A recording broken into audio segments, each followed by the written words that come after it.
The morning mist clung to the towering Douglas firs like ghostly fingers, reluctant to release their hold on the ancient woods of Cascade County, Oregon. It was July 15th, 1988, and somewhere deep within those shadowed forests, the Hartwell family was preparing for what would become their final reunion. Margaret Hartwell stood at the kitchen window of the old family cabin, her weathered hands wrapped around a steaming mug of coffee, watching the fog slowly lift from the meadow beyond. At 68, she had been the matriarch of the Hartwell clan for over 2 decades. Ever since her husband Thomas had passed from a heart attack the cabin had been in the family for 3 generations. Built by Thomas's grandfather in 1923 as a hunting lodge, then transformed into a summer retreat where the sprawling Hartwell family could gather each year to reconnect with their roots. This year felt different, though Margaret couldn't quite place why. Perhaps it was the unusually heavy rain that had fallen throughout the spring, turning the usually manageable dirt road into a treacherous mud trap. Or maybe it was the phone call she'd received from her youngest son, Daniel, just 3 days prior. "Mom, I'm not sure I can make it this year," Daniel had said, his voice carrying a weight that seemed too heavy for a 34-year-old man. "Things have been complicated lately." Margaret had pressed him for details, but Daniel had remained evasive, mentioning only work troubles and some vague family issues with his wife, Patricia. In the end, he'd agreed to come, but his reluctance had left Margaret with an uneasy feeling that seemed to intensify as the weekend approached. Now, as she watched the last wisps of fog disappear into the morning sun, Margaret could hear the sounds of the cabin coming alive around her. Upstairs, her daughter Jennifer was helping her 2 young children, 8-year-old Timothy and 6-year-old Rebecca, get dressed for the day's activities. Jennifer's husband, Paul, was already outside, splitting firewood for the evening bonfire that had become a tradition at every Hartwell reunion. In the guest bedroom down the hall, Margaret's eldest son, Robert, and his wife Helen were likely still sleeping. They had arrived late the night before, driving up from San Francisco in Robert's new BMW sedan. Robert had done well for himself as a corporate lawyer, and he never missed an opportunity to remind the family of his success, though Margaret sensed a loneliness in her 50-year-old son that all his achievements couldn't seem to fill. The sound of gravel crunching under tires drew Margaret's attention back to the window. A dusty red pickup truck was making its way up the winding drive, and Margaret's heart lifted as she recognized the vehicle. Daniel had come after all. She watched as her youngest son emerged from the truck, his tall frame unfolding slowly as if he carried the weight of the world on his shoulders. Even from a distance, Margaret could see that Daniel looked thinner than when she'd last seen him at Easter, his usually vibrant demeanor replaced by something that looked almost like fear. Patricia climbed out of the passenger side, her movements quick and nervous. She glanced repeatedly over her shoulder toward the tree line, as if expecting something to emerge from the shadows. Their 12-year-old daughter, Amy, bounded out of the truck's back seat with the enthusiasm typical of her age, but even she seemed more subdued than usual. As the family gathered on the cabin's wide front porch for greetings and embraces, Margaret noticed the tension that seemed to crackle in the air like electricity before a storm. Robert, now dressed in expensive casual wear that looked out of place in the rustic setting, greeted Daniel with a stiff handshake rather than their usual bear hug. Patricia barely made eye contact with anyone, her arms wrapped tightly around herself despite the warming morning air. "Everything all right, son?" Margaret asked quietly as she hugged Daniel, feeling the rigid set of his shoulders beneath her arms. Daniel's smile was forced, not reaching his eyes. "Just tired from the drive, Mom. You know how it is." But Margaret did know how it was, and this wasn't it. In 43 years of being Daniel's mother, she had learned to read the subtle signs of his distress, and every instinct she possessed was telling her that her youngest child was terrified of something. The morning progressed with the usual reunion activities, but underneath the forced cheerfulness, Margaret could sense currents of tension that threatened to pull the family apart. Robert made several pointed comments about Daniel's lack of direction in life, while Daniel responded with barely concealed hostility. Patricia remained withdrawn, speaking only when directly addressed and constantly checking her watch as if counting down to some dreaded event. It was Jennifer who first voiced what everyone was thinking. "Okay, what's going on?" she asked during lunch, setting down her sandwich and looking directly at Daniel. "You've been acting like someone's chasing you since you got here, and Patricia looks like she's seen a ghost." The table fell silent, except for the sound of the children chattering at their own smaller table on the porch. Daniel exchanged a glance with Patricia, and Margaret saw something pass between them, a communication that spoke of shared knowledge and shared fear. "It's nothing," Daniel said finally, but his voice lacked conviction. "Work's been stressful, that's all." "What kind of work stress requires you to check the woods every 5 minutes?" Robert asked, his lawyer's instincts clearly engaged. "And why did you ask me on the phone last week about the property boundaries? You've never cared about that stuff before." Daniel's face flushed. "I just wanted to know how much land we actually own. That's all. For property tax purposes." "Bullshit," Robert said bluntly. "Daniel, if you are in some kind of trouble—" "I'm not in trouble," Daniel snapped, his composure finally cracking. "Why does everyone always assume I'm in trouble?" "Because you are acting like someone who's in trouble," Jennifer said gently. "And we are your family. We want to help." For a moment it looked like Daniel might break down and tell them whatever was eating at him. His mouth opened, and Margaret leaned forward, ready to offer whatever support her son needed. But then Patricia placed a hand on his arm, a gesture that looked more like a warning than comfort, and Daniel's expression closed off again. "There's nothing to help with," he said quietly. "Can we just enjoy the weekend?" But enjoyment proved elusive as the day wore on. The traditional afternoon hike was abandoned when Daniel insisted he needed to stay close to the cabin. The usual games of horseshoes and volleyball felt forced, with too many glances toward the tree line and too many conversations that died abruptly when Daniel approached. As evening fell and the family gathered around the bonfire, Margaret found herself studying the faces illuminated by the dancing flames. These were the people she loved most in the world, the children and grandchildren who represented the continuation of the Hartwell legacy. Yet tonight they felt like strangers to her, separated by secrets and unspoken fears.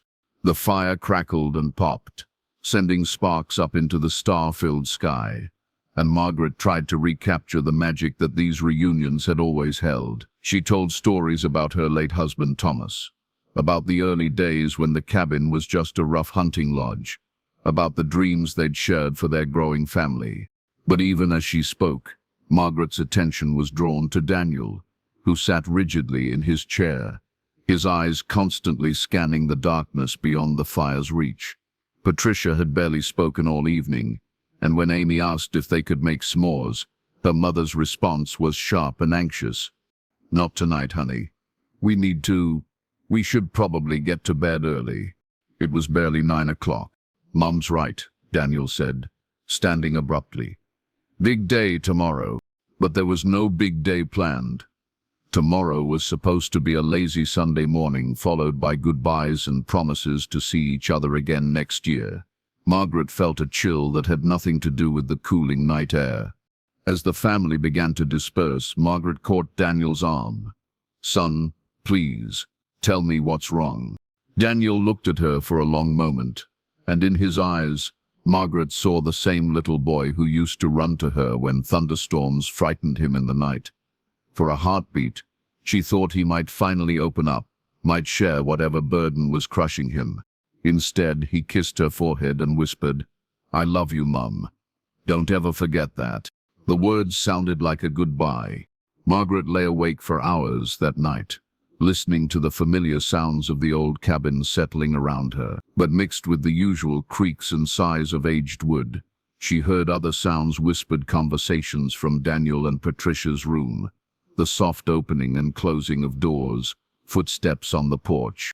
At some point after midnight, she must have fallen asleep, because she was jolted awake by a sound that had no place in the peaceful wilderness setting.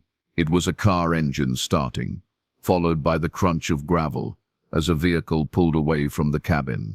Margaret stumbled to her window and peered out into the darkness. But whoever had left was already gone, their taillights disappearing around the bend in the drive. She checked her bedside clock.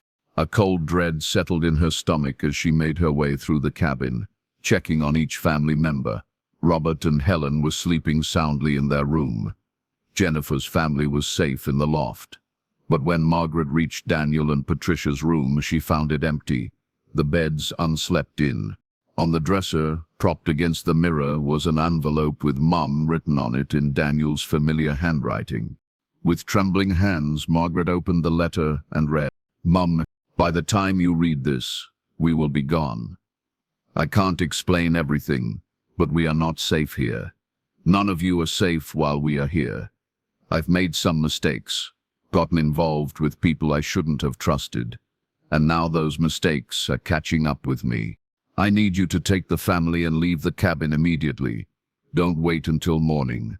Don't pack. Just go. Drive to town and call the police. Tell them about the car that left tonight. Tell them we are missing. But whatever you do, don't let anyone come back here alone. I'm sorry for bringing this danger to our family. I'm sorry for ruining what should have been a beautiful weekend. Most of all, I'm sorry that I might not get the chance to explain in person. Take care of Amy if something happens to us. She's innocent in all this. I love you all. Daniel." Margaret's hands shook so violently that she nearly dropped the letter. Her mind reeled as she tried to process what she was reading. What kind of people? What mistakes? And why would their presence put the rest of the family in danger? She rushed back to her room and grabbed her robe, then hurried to wake Robert and Jennifer. Within minutes, the cabin was filled with anxious voices and frantic activity as the family tried to understand what was happening. "We need to call the police," Robert said, already reaching for the phone. But when he lifted the receiver, there was no dial tone. The phone line had been cut. "The radio in my truck," Paul said, heading for the door. "No." Margaret grabbed his arm, Daniel's letter still clutched in her other hand.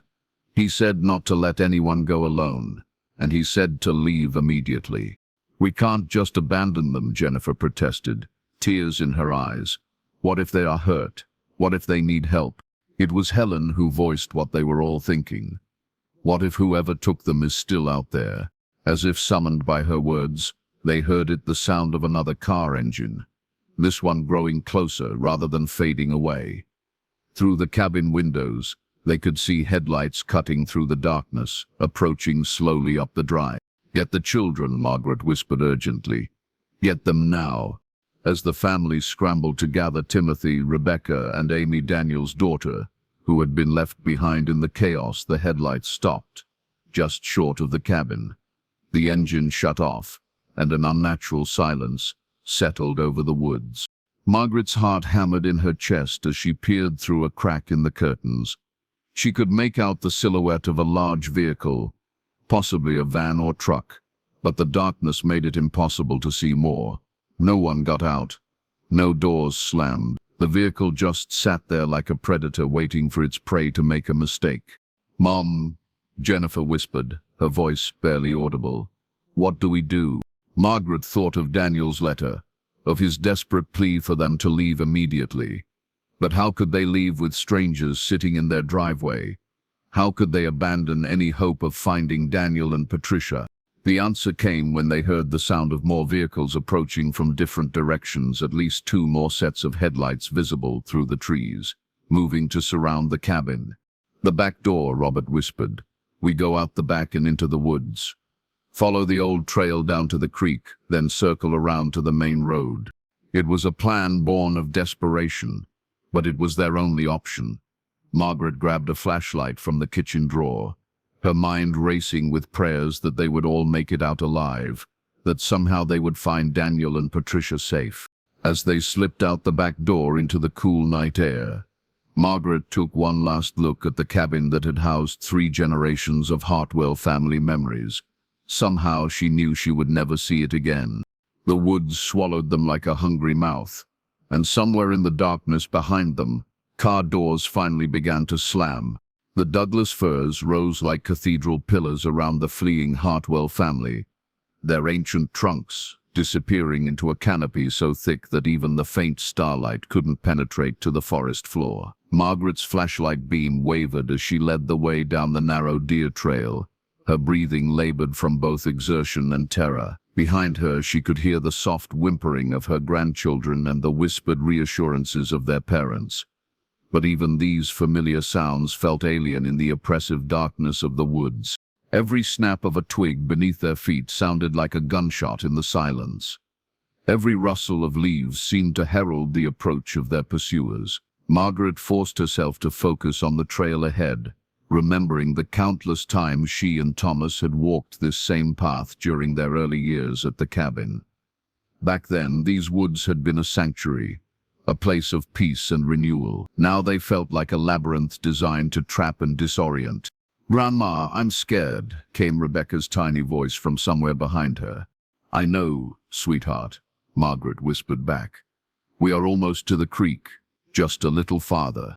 But even as she spoke the words, Margaret realized she wasn't entirely sure where they were.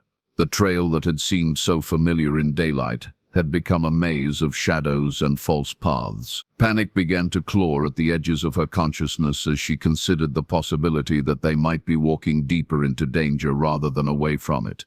It was Robert who first heard the sounds of pursuit, the distant crash of someone or something moving through the underbrush behind them, accompanied by the harsh glare of powerful flashlights cutting through the trees. The beams swept back and forth in a methodical search pattern, growing steadily closer. "They are coming," Robert hissed, grabbing Margaret's arm. "We need to move faster." But moving faster with two small children and a terrified 12-year-old through unfamiliar terrain in complete darkness was easier said than done. Timothy stumbled over a fallen log and scraped his knee, his sharp cry of pain echoing through the forest before Jennifer could muffle it with her hand. Rebecca began to cry in earnest now, her sobs threatening to give away their position to anyone within 100 yards. It was Amy, Daniel's daughter, who showed the composure that saved them all. "There," she whispered, pointing to a barely visible gap between two massive cedar trees. "Daddy showed me that place last summer. It's a cave." Margaret had no memory of any cave on the property, but Amy led them with the confidence of someone retracing a familiar path. Sure enough, hidden behind a curtain of hanging moss and fallen branches, there was an opening in the rock face large enough for all of them to squeeze through. The cave was shallow, but provided enough shelter to hide them from the searching lights that began to sweep the area just minutes after they'd concealed themselves. Through the moss curtain, Margaret could see the beams moving back and forth, accompanied by voices that chilled her to the bone. "They came this way," a man's voice said, rough and emotionless. "Can't have gone far with kids. Boss wants them found tonight," another voice replied. "All of them. No witnesses this time. No witnesses this time." The words sent ice through Margaret's veins as she realized that whatever Daniel had gotten involved in, it was serious enough that these people were willing to kill an entire family to keep it quiet. The search continued for what felt like hours but was probably only 30 or 40 minutes. Eventually the voices faded and the lights moved away, but the family remained huddled in the cave, afraid to venture out into the darkness again. It was during this tense wait that Amy began to speak, her young voice barely audible in the confined space. "Daddy didn't want to come this weekend," she whispered. "He and Mommy were fighting about it. She said we had to come, that it would look suspicious if we didn't show up, but Daddy said the cabin wasn't safe anymore."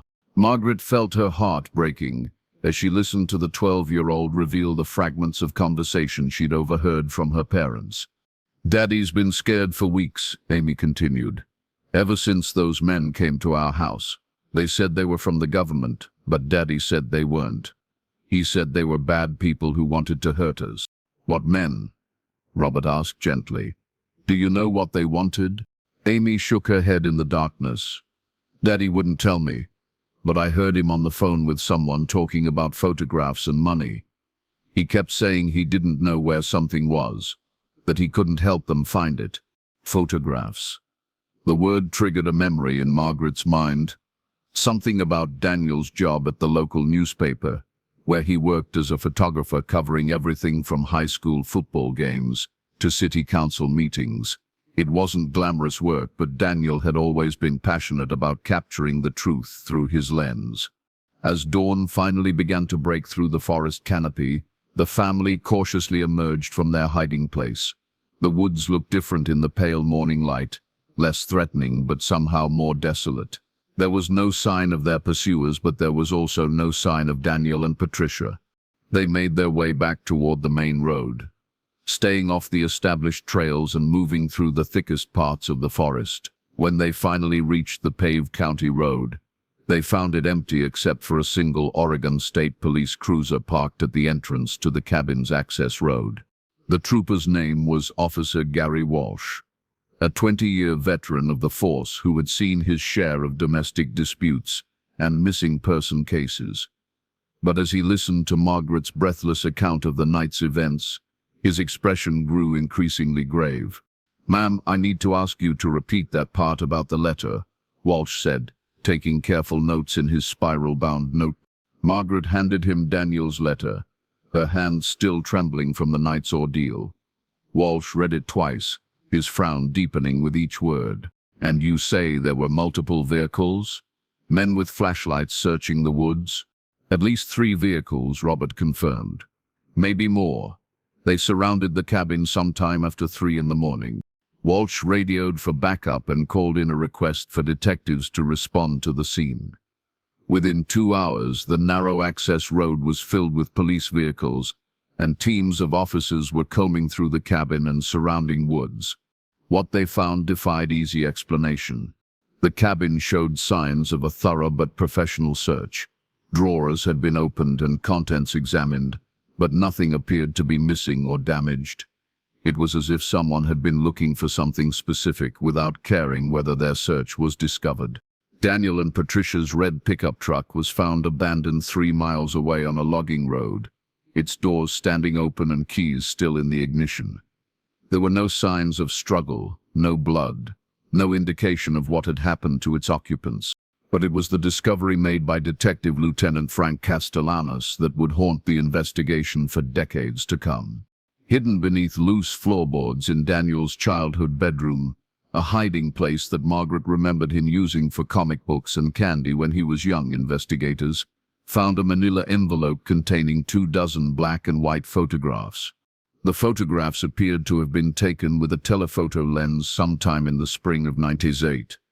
They showed what appeared to be a clandestine meeting in a remote location, several men in expensive suits, exchanging briefcases with others wearing military-style fatigues. In the background of several shots, Detective Castellanos could make out what appeared to be wooden crates marked with symbols he didn't recognize. But it was the faces in the photographs that made Castellanos's blood run cold.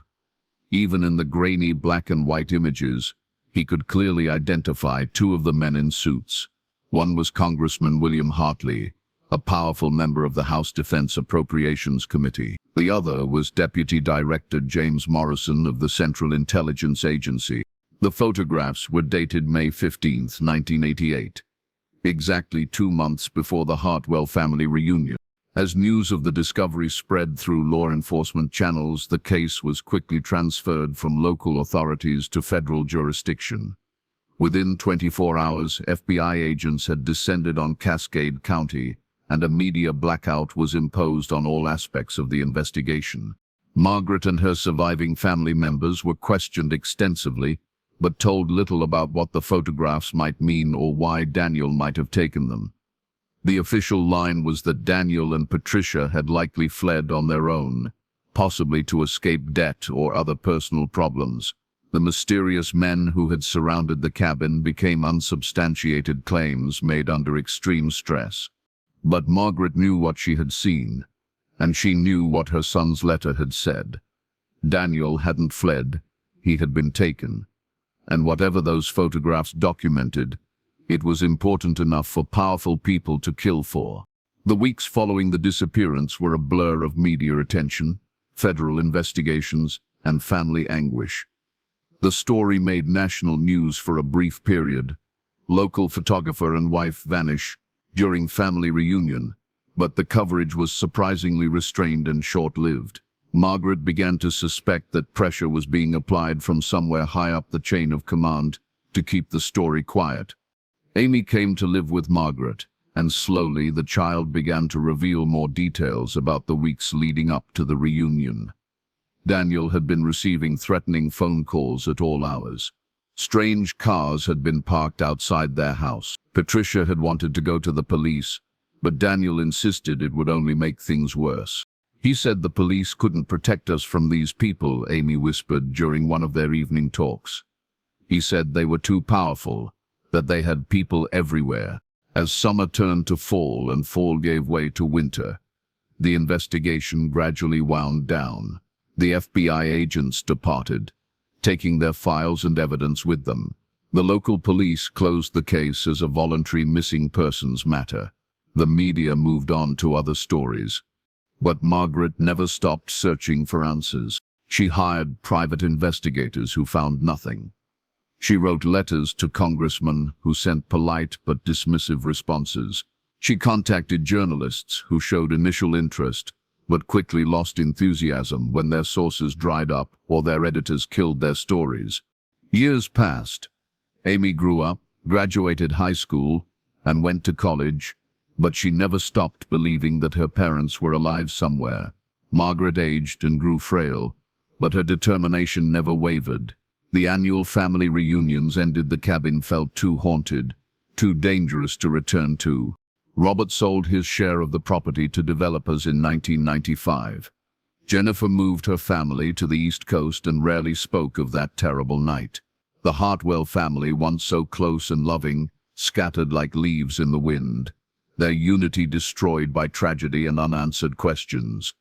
For 36 years, the case remained cold, filed away in federal archives that few people had access to, and fewer still had reason to examine. The photographs that Daniel had died to expose were locked away in classified storage, their secrets protected by layers of bureaucracy and official denial. But in 2024, something changed. It began with a phone call to the FBI's Portland field office on a rain-soaked Tuesday morning in March. The caller identified herself as Dr. Patricia Hartwell Novak, and she claimed to have information about a missing persons case from Special Agent Maria Santos, who had been assigned to review cold cases as part of a new federal initiative.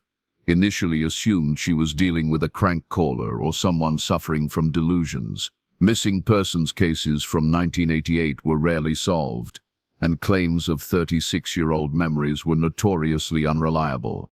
But as Dr. Hartwell Novak began to speak, Agent Santos found herself reaching for a pen and notepad. "My maiden name was Patricia Hartwell," the caller said, her voice steady despite the obvious emotional strain. "In July of 1988, my husband Daniel and I disappeared from a family reunion in Cascade County, Oregon. We were taken by men who worked for the government or people connected to the government. We've been in hiding ever since." Agent Santos felt her pulse quicken. "Ma'am, I need to ask you to stay on the line. Don't hang up. I'm going to transfer you to someone who specializes in cases like this." "There's something else," Patricia continued. "My husband died 2 years ago. Cancer. Before he passed, he told me it was time to come forward. He said the people who took us are mostly dead now, and the secrets they were protecting don't matter anymore." She paused, and Agent Santos could hear her taking a shaky breath. "We kept copies of the photographs," Patricia said quietly. "All of them, and we know where the bodies are buried." The FBI's Portland field office had seen its share of dramatic confessions over the years, but the woman sitting across from Special Agent Maria Santos in Interview Room C defied every expectation. Patricia Hartwell Novak was 59 years old now, her once dark hair silver, her face lined with the weight of decades spent looking over her shoulder. But her eyes were clear and determined as she began to unravel a story that would shake the foundations of everything the Bureau thought it knew about the Hartwell disappearance. "We never left that night," Patricia said quietly, her hands folded on the metal table between them. Not the way everyone thinks we did. Agent Santos checked her recording equipment one more time, ensuring that every word of this conversation would be preserved. Beside her, Detective Lieutenant Frank Castellanos, now retired but called back as a consultant, leaned forward with the intensity of a man who had spent 36 years wondering what really happened in those Oregon woods. "Tell us about that night," Santos said gently. "Start from the beginning." Patricia closed her eyes for a moment, and when she opened them, it was as if she was seeing through time itself, back to that July night in 1988, when her world had changed forever. "Daniel knew they were coming," she began. "He'd been watching for them since we arrived at the cabin. The photographs he'd taken, he knew what they meant, and he knew what kind of people would kill to keep them secret." She paused, gathering herself before continuing. "The meeting Daniel photographed wasn't just about money or political corruption. Those men were selling weapons to Central American rebels, weapons that were supposed to have been destroyed after congressional hearings ended the official program. But some people in the CIA and Defense Department had other ideas. The Iran-Contra affair had dominated headlines in the mid-1980s, exposing a secret arrangement where the US government sold weapons to Iran and used the proceeds to fund anti-communist rebels in Nicaragua. Official investigations had supposedly ended the illegal activities, but Patricia's words suggested a darker truth. The wooden crates in Daniel's photographs contained Stinger missiles, she continued, her voice barely above a whisper. Surface-to-air missiles that were being sold to the highest bidder, regardless of their politics or intention. Daniel stumbled onto the meeting while on assignment for the newspaper he was supposed to be photographing a local environmental protest. But he took a wrong turn on a logging road and saw the exchange taking place. Agent Santos felt her mouth go dry.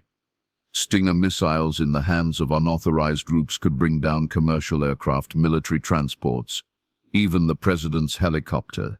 The implications were staggering. Daniel knew he couldn't go to the local police, Patricia continued. Congressman Hartley had too much influence in Oregon, and we didn't know how far the conspiracy reached. So Daniel made copies of the photographs and hid them in different locations. He was trying to figure out who he could trust when they found him. "Who found him?" Castellanos asked. "3 men came to our house on July 10th, 5 days before the reunion. They claimed to be federal agents, but they had no badges, no identification. They told Daniel that they knew about the photographs and that he had 24 hours to turn over all copies, including the negatives." Patricia's hands trembled slightly as she continued. "Daniel told them he'd destroyed the photos, that he wanted no part of whatever he'd stumbled into. But they didn't believe him. They said they'd be watching, and that if any of those photographs ever surfaced, our entire family would disappear." The threat had been specific and chilling. Not just Daniel and Patricia, but Margaret, Robert, Jennifer, and all the children. The men had demonstrated their reach by providing details about the upcoming family reunion that they could only have obtained through surveillance or inside information. "That's why Daniel didn't want to go to the cabin," Patricia said. "But I insisted. I thought if we acted normal, if we showed up for the reunion as planned, it would prove we weren't a threat. I was wrong." On the night of July 15th, as the Hartwell family slept in the cabin, Daniel and Patricia had been awake, taking turns watching the windows. At 3:00 a.m., they saw the first set of headlights approaching through the trees. "Daniel went to start our truck while I grabbed the go bag we'd packed," Patricia said. "We knew this moment might come. We had false identification papers, cash, everything we needed to disappear. But as we were leaving, Daniel realized they weren't just after us. They were surrounding the entire cabin." The decision Daniel made in that moment would haunt Patricia for the rest of her life. "He could have driven away and saved himself," she said, tears now flowing freely. "But he couldn't leave his family to face those people alone. So he did the only thing he could think of. He led them away from the cabin." Daniel had driven their pickup truck down a back trail, making enough noise to draw the attention of their pursuers away from the sleeping family. It was a desperate gambit that required split-second timing and intimate knowledge of the local terrain. "There's an old mine shaft about 2 miles from the cabin," Patricia explained. Daniel's grandfather had shown it to him when he was a boy, warned him to stay away because it was unstable. Daniel drove our truck to the edge of the shaft and sent it over the cliff. To anyone following, it would look like we'd tried to escape and crashed. While the searchers were investigating the crash site, Daniel and Patricia had hidden in the mine workings themselves a network of tunnels that extended deep into the mountainside. They had emergency supplies cached there, part of Daniel's careful preparation for this possibility. "We could hear them searching," Patricia said. "They found the truck at the bottom of the shaft, but no bodies. That's when we knew they'd never stop hunting for us. Dead or alive, we were a threat to their operation." For 3 days, Daniel and Patricia remained hidden in the abandoned mine, while search teams combed the area above. They could hear helicopters, search dogs, and teams of men systematically checking every cave and hiding place in the region. On the 4th night, Daniel's contact finally reached us. Patricia said. Agent Santos leaned forward. "Contact?" "A journalist from the Washington Post named Michael Brennan.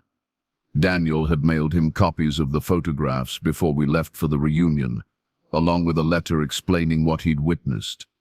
If anything happened to us, Brennan was supposed to publish the story. But when Brennan tried to verify Daniel's claims through official channels, he'd hit a wall of silence and denial. Worse, he'd been warned by his own editor, who had received calls from very important people, that pursuing the story could end his career. Brennan couldn't publish without corroboration, Patricia explained. But he could help us disappear.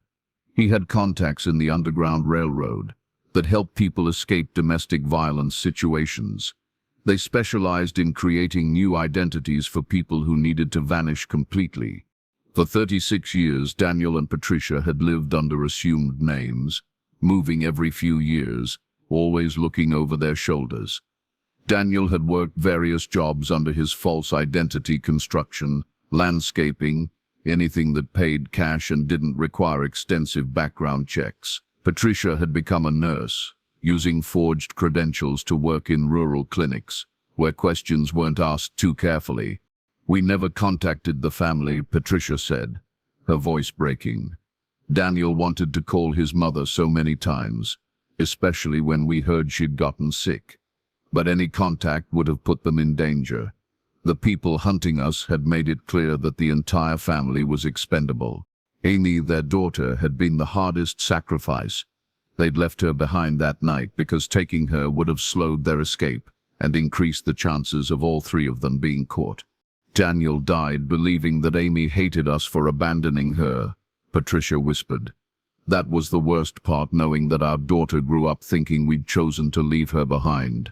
But in 2022, as Daniel lay dying of lung cancer in a small hospital in rural Montana, he'd made Patricia promise to reveal the truth once the last of their pursuers were gone.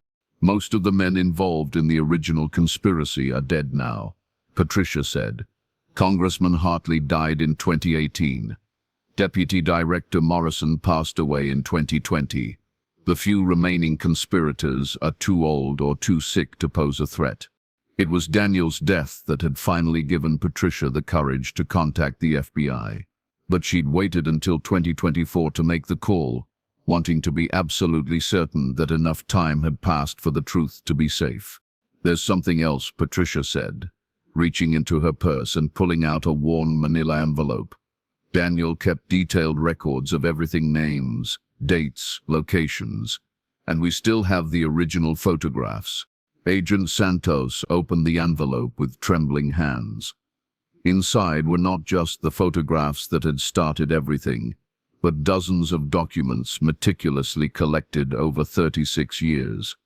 Bank records showing wire transfers between shell companies, flight logs of private aircraft used to transport the weapons, even audio recordings that Daniel had somehow obtained of phone conversations between the conspirators. But it was the map tucked into the back of the envelope that made Castellanos's blood run cold. "Jesus Christ," he breathed. studying the hand-drawn diagram. "Patricia, what is—" "It's a map of where they buried the evidence," she said quietly, "and the people who tried to expose it." The map showed a location deep in the Cascade National Forest, about 30 miles from the Hartwell family cabin. According to Daniel's notes, it was where the conspirators had disposed of both the remaining weapons and anyone who had threatened their operation. Michael Brennan, the Washington Post journalist, Patricia continued. He didn't just give up on the story. He kept investigating, and in October of 1988, he disappeared while hiking alone in the Cascades. His body was never found. Agent Santos felt pieces of a much larger puzzle clicking into place. "How many others?" "At least 6 people that we know of," Patricia said. "Journalists, government whistleblowers, even a secretary who worked for Congressman Hartley and started asking too many questions. They all disappeared between 1988 and 1990, and they are all buried in that forest." The revelation sent shockwaves through federal law enforcement.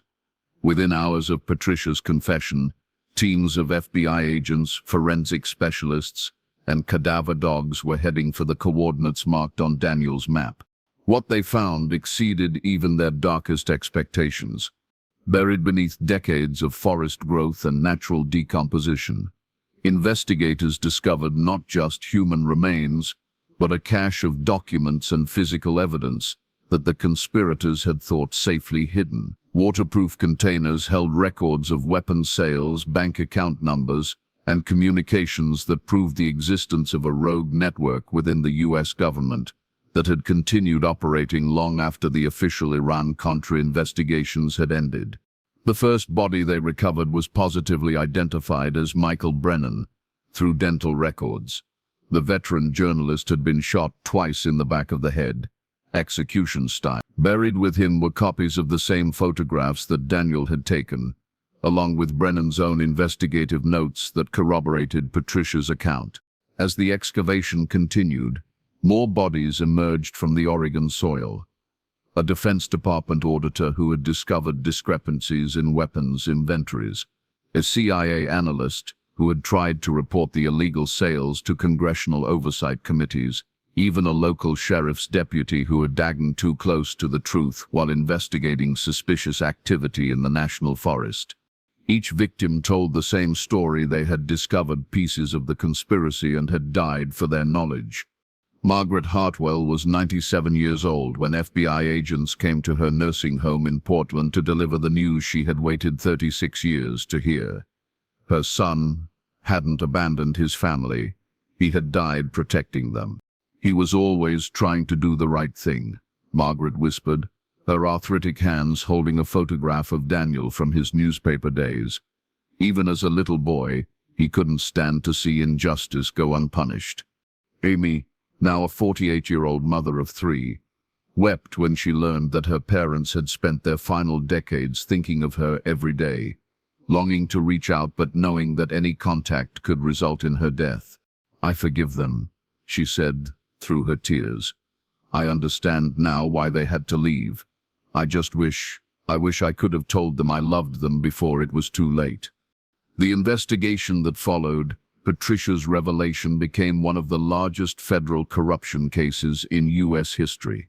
While most of the original conspirators were dead, the evidence uncovered in the Oregon forest led to charges against several still living accomplices and the exposure of government corruption that reached into multiple agencies.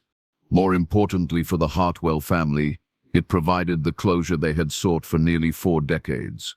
In September 2024, Daniel Hartwell's remains were finally laid to rest in the family cemetery plot next to his parents.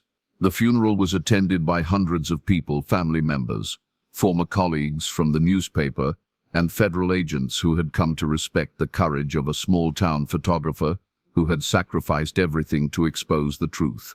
Patricia attended the service using her real name for the first time in 36 years. Afterward, she and Amy embraced for the first time since that terrible night in 1988, 2 women finally able to grieve together for the husband and father they had both lost. The Hartwell family cabin, abandoned for decades and slowly reclaimed by the forest, was declared a historical site by the Oregon State Historical Society. A small plaque near the entrance to the trail where the family had fled that night reads simply, "In memory of those who died seeking truth, and those who survived to tell it." As for Patricia, she returned to Montana to live out her remaining years in the small town, where she and Daniel had found a measure of peace. She kept his photograph on her mantle next to a framed copy of the newspaper article that had finally told their story to the world. The headline read, "Local photographer's 36-year mission to expose government corruption finally succeeds." But for those who knew the full story, a better epitaph might have been found in Daniel's final letter to his mother, written on that last night in, "Take care of Amy if something happens to us. She's innocent in all this." In the end, that's exactly what his family did. Amy grew up surrounded by love and protection, never knowing how close she had come to sharing her parents' fate. And in 2024, when the truth finally emerged from the Oregon woods, she learned that even in their darkest hour, her parents' last thoughts had been of keeping her safe. The Hartwell case officially closed in December 2024, 36 years and 5 months after it began, but its impact continues to reverberate through law enforcement and intelligence agencies, serving as a reminder that some secrets are too dangerous to keep buried forever. And somewhere in the Cascade Mountains, where the Douglas firs still stand guard over their ancient secrets, the forest itself bears witness to a simple truth, that ordinary people faced with extraordinary evil sometimes find the courage to do extraordinary things, even if it costs them everything.